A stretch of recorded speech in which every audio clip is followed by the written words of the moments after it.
They say the night you die feels different. I never believed that. Until I lived it. The machines beside me hummed softly, that slow, steady rhythm that lets you know you're still alive, but barely. The air smelled like disinfectant and rain. The room was dim, washed in pale yellow light that made everything look softer. The nurse's face, the flowers by the window, even the shadows that danced across the wall.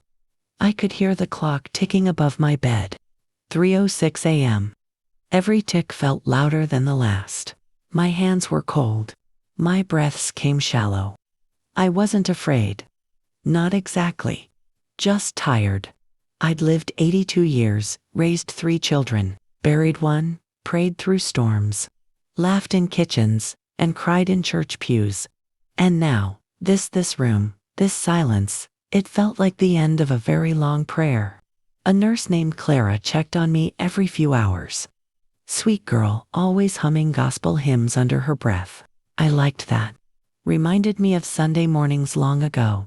That night, she whispered, "You just rest now, Miss Evelyn. I'll be right outside." And she left me with the sound of rain and my own heartbeat. Before I go on, I want to thank you, yes, you, listening to my story right now.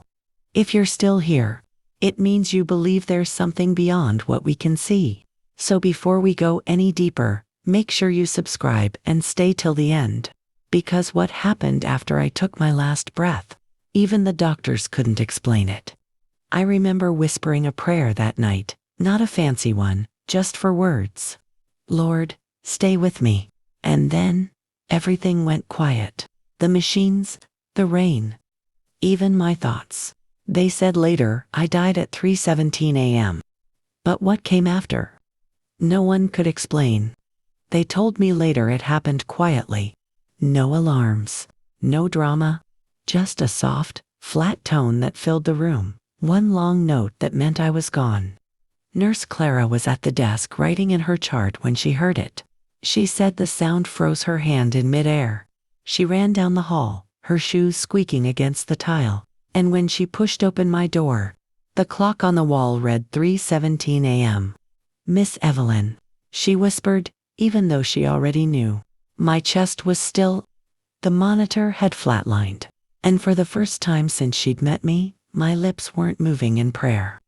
Clara pressed the call button. A doctor came rushing in, followed by another nurse. They checked my pulse, my eyes, my breath. Nothing. No sign of life. Time of death, 3:17 a.m., the doctor said quietly. They covered my face with a thin white sheet, the way they always do, gentle, respectful. The kind of gesture that means it's over. Clara told me later she stayed in the room a moment longer. She couldn't bring herself to leave. She said it felt wrong, like the room itself was holding its breath. The rain outside had stopped, but thunder rolled far away, slow and heavy. She stood there, looking at my covered face, whispering a prayer under her breath. Lord, take her gently. She turned to leave. But just as her hand touched the doorknob, she heard something. A sound that didn't belong. Not the hum of machines, not the shuffle of feet in the hallway. It was soft, faint, like the rustle of fabric. She froze. Turned back. The white sheet, it moved just a little. Barely enough to notice. But then she heard it, a whisper, faint, breathy, coming from under the sheet. Clara. The nurse's knees nearly gave out. She dropped her clipboard, papers scattering across the floor. Her heart hammered in her chest. She ran to the bedside, and that's when she saw it. A single tear sliding from the corner of my eye. Clara screamed for the doctor. He came running back, confused, panicked. She's gone. I checked myself. But I wasn't gone. Not anymore. My heart monitor, once silent, flickered, a soft beep. Then another. Then a steady rhythm. I was back. The doctor's hands trembled as he checked my pulse. 1 second, nothing. The next, the faintest beat, soft and uneven, like a shy knock on a closed door. No, that's not possible, he murmured. Clara just stood there, crying and smiling at the same time. She called my name, she whispered. I heard her. I swear I did. The doctor ignored her at first, too focused, too stunned. He adjusted the monitors, called for another nurse, and began chest compressions just to be sure. But before he could touch me again, I took a breath. Slow, long, heavy. The kind of breath that sounds like it's borrowed from somewhere else. Everyone in the room froze. And then, I spoke. My voice came out weak and cracked, but clear. "Don't cry, child," I whispered. "He's already here." Clara's lips trembled. "Who's here, Miss Evelyn?" "The one I've been waiting for." Her eyes filled with tears. The air felt thick, like the room itself was listening. The machines around me began to steady, beeping slow and calm. The golden morning light crept through the blinds, wrapping everything in a warm, almost holy glow. The doctor took a step back. He wasn't a religious man, he'd told Clara that plenty of times. But even he couldn't explain what was happening. "Her heart stopped for 6 minutes, he said under his breath. "She shouldn't. She can't." Clara just shook her head. "Don't question it, sir. Just look." Because somehow, my face, once pale and gray, was glowing again. Color had returned. My lips moved softly, like I was praying. But the words weren't for anyone in the room. I saw things then. Not with my eyes. They were half closed, but with something deeper. I saw my husband, Elijah, standing in the light. He was smiling the same crooked smile I'd fallen in love with 60 years ago.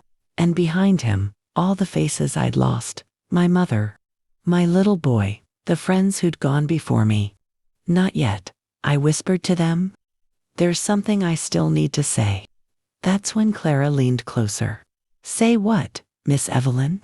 What do you need to tell us?" My voice broke, but I managed to speak one last time. "Tell them. Love doesn't die." And with that, I closed my eyes again, not gone. Not alive, but somewhere in between. The machines hummed. The golden light faded back into soft blue. Clara held my hand the whole time, whispering, "I believe you, Miss Evelyn. I believe you." That's what the doctor wrote in his report later. Patient expired at 3:17 a.m. Resumed breathing at 3:23. Spoke coherent words before losing consciousness again. But the one thing he didn't write, because he couldn't, was that for just a few minutes, the room didn't feel like a hospital anymore. It felt like heaven had opened its door and let a whisper through. When I opened my eyes again, it was morning. Soft sunlight spilled through the blinds, painting gold across the white hospital sheets. The room was quiet, not silent, just peaceful. That same kind of peace you feel when you finish a long, hard song and the echo still lingers in the air. I wasn't sure where I was at first. Heaven, earth, maybe somewhere between. Clara sat by my bed, her Bible open, her eyes red from crying. When she saw me looking, she gasped, "Miss Evelyn, you're awake." I nodded slowly. My throat hurt when I spoke. "Did I come back?" She smiled through tears. "You sure did. We thought we lost you." But she didn't know the truth. I hadn't been lost, I'd been found. Because for those 6 minutes, I saw something no words can truly explain. It wasn't clouds or gates or angels with wings. It was light, endless and soft, wrapping around me like arms that had been waiting forever. And I heard something, too. Not a voice like you hear in this world. It was deeper, like it spoke inside me instead of around me. It said, "You've still got something to do." I didn't know what that meant then, but now, I think I do. It wasn't about coming back to walk or talk again. It wasn't about medicine or miracles or science. It was about love. The love I'd given my whole life to my family, to my neighbors, to the strangers I prayed for in the night. The kind of love that doesn't stop when your heart does. "If you're listening to this," I said softly, "don't waste time holding grudges. Don't wait to say, 'I love you.' And don't ever think you're alone when the night feels too long. Because, when I took my last breath, I wasn't alone at all. I paused, looking out the window where the light shimmered like water. He was there, just like he promised. Clara started crying again. The doctor came in, quiet, unsure what to say. He still couldn't explain what happened. The heart that stopped. The voice that returned, but I didn't need him to explain it. Some things aren't meant for charts or science. Some things are meant for faith. So yes, they said I died at 3:17 a.m. But what happened after, what I saw, what I felt? That was life. Real, eternal, endless life. And if you're hearing my story right now, then maybe you were meant to. Because sometimes, when we share what we've seen in the dark, it helps someone else find their light. Thank you for listening to my story.